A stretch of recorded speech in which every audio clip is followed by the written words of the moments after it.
지금 집을 팔아야 할까요? 이 고민 때문에 밤잠 설친 분들 정말 많습니다. 금리는 오르고 세금은 올라가고 뉴스는 겁만 줍니다.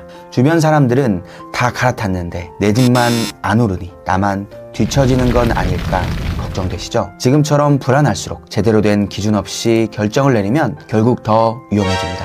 이 영상 끝까지 보시면 지금 집을 팔아야 할지 말아야 할지 판단할 수 있는 3가지 기준을 함께 정리해 드리겠습니다.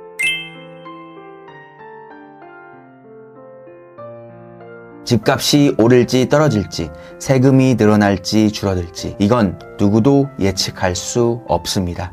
그런데 대부분의 결정은 이 불확실한 예측 위에 세워집니다. 뉴스 헤드라인, 주변 지인들의 말, 유튜브 전망, 그때그때마다 내가 반응해서 내린 판단은 시간이 지나면 내 상황과는 아무 상관없는 결정이 돼버리기 쉽습니다. 상담을 하다 보면 그때는 다들 그렇게 말했어요. 뉴스 보고 급해서 팔았는데 지금은 오히려 올라서요. 이런 후회가 정말 많습니다. 그래서 결국 필요한 건 그 정보들을 나에게 맞게 정리하는 부동산 공부입니다. 언제 팔까보다 나는 지금 움직일 수 있는 조건인가를 따지는 기준. 그 기준을 세우는 게 어렵다면 제가 지금부터 하나씩 정리해 드리겠습니다. 기준 첫 번째, 팔아도 해결되지 않는 사람. 일단 팔고 전세 돌고 나중에 다시 사면 되지 않나요? 정말 자주 듣는 질문입니다.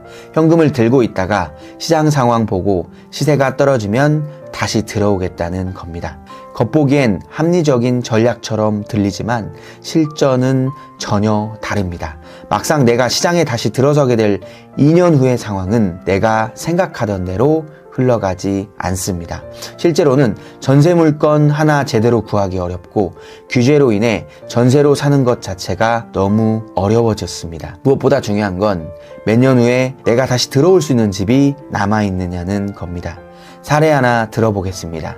2018년 4월 직장인 A씨는 동작구 상도동 상도더샵 1차를 7억 3천만 원에 매도합니다. 원래는 갈아타기를 고민했지만 갈아타고 싶던 아파트가 빠르게 오르자 지금은 아니다. 일단 팔고 전세로 돌아가면서 시세가 떨어지길 기다려보자는 결정을 하게 됩니다. 그런데 2년 뒤 2020년 4월 시장은 내 예상과 다르게 움직였습니다.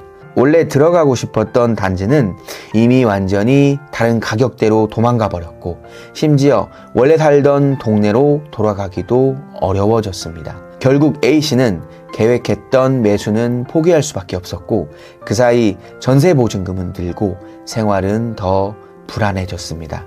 팔아서 해결된 건 현금뿐 생활 구조도 미래 계획도 달라진 게 없었습니다. 이건 단순한 갈아타기 실패가 아닙니다. 팔아도 해결되지 않는 사람의 전형적인 사례입니다. 기준 두 번째, 싸게 팔았지만 결국 매수를 못한 사람.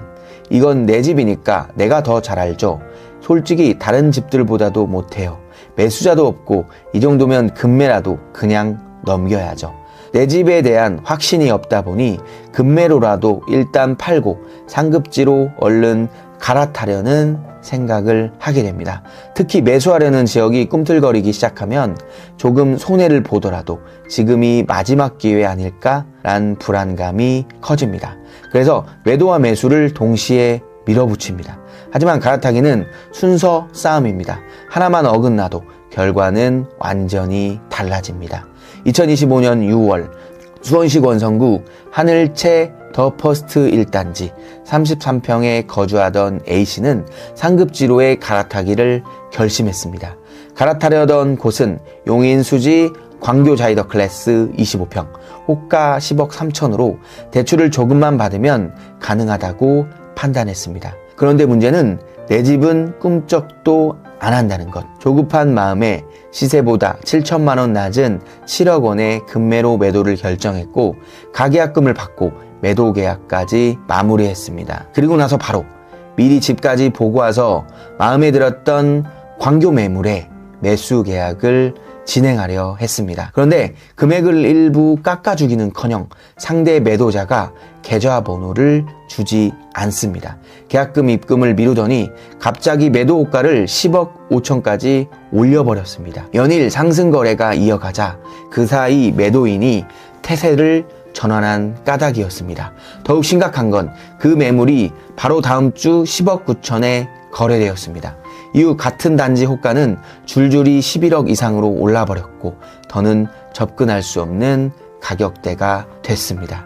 A씨는 이미 내 집은 팔아버렸고 전세 전환도 실패했으며 살고 싶던 집은 더 멀어져 버렸습니다. 금매라도 던져야 마음이 열린다는 말, 실전에서는 절반만 맞는 말입니다. 매도와 매수는 동시에 될 수도 안 될 수도 있습니다. 하나라도 어긋나면 팔고도 갈 곳이 없는 상황이 만들어집니다. 그러면 싸게 판 건 전략이 아니라 손해가 됩니다. 기준 세 번째, 팔아도 해결되지 않는 사람. 지금 다주택자분들 정말 고민 많습니다. 규제는 점점 강화되고 있고 보유세도 늘어난다고 하고 정리하고 싶은 마음 당연합니다. 그냥 똘똘한 한 채로 정리해버릴까? 지금 이 판단 합리적으로 나쁘지 않아 보입니다. 그런데 문제는 현실은 완전히 다르다는 점입니다. 얼마 전 정부에서 실거주 의무 유예를 발표했지만 여전히 대출 규제가 있고 세입자가 들어있는 상황 속에서 내 집 팔기가 쉽지 않습니다. 또한 한번 정리하면 다시는 지금의 포지션으로 돌아갈 수가 없습니다. 지금은 힘들지만 언젠가 다시 기회가 왔을 때 그 뒷자리에 내가 없을 수도 있다는 불안. 이게 사람을 가장 흔듭니다. 그래서 이건 단순한 정리나 절세가 아니라 앞으로의 포지션을 완전히 바꾸는 선택입니다. 이럴 땐 섣불리 움직이는 게 아니라 지금 내가 진짜 바꾸고 싶은 게 뭔지부터 정리해야 합니다. 팔고 나서 숨통은 트일지 몰라도 다시 돌아올 수 없는 문을 닫는 건 아닐지 그 기준은 반드시 짚고 가야 합니다. 지금 불편함을 피하고 싶은 마음, 언젠가 기회를 놓칠까 두려운 마음, 이 두 가지 사이에서 갈팡질팡하는 거라면 지금은 결정을 내릴 타이밍이 아니라 정리할 타이밍입니다. 지금까지의 내용을 기준으로 다시 한번 정리해 보겠습니다. 지금 집을 팔면 안 되는 사람, 세 가지 기준은 이렇습니다. 첫째, 팔고 나면 다시 들어올 수 없는 사람. 이건 갈아타기가 아니라 퇴장입니다. 둘째, 급하게 싸게 팔았지만 결국 원하는 집은 못 산 사람. 이건 매도가 아니라 손절입니다. 셋째, 팔아도 구조가 바뀌지 않는 사람.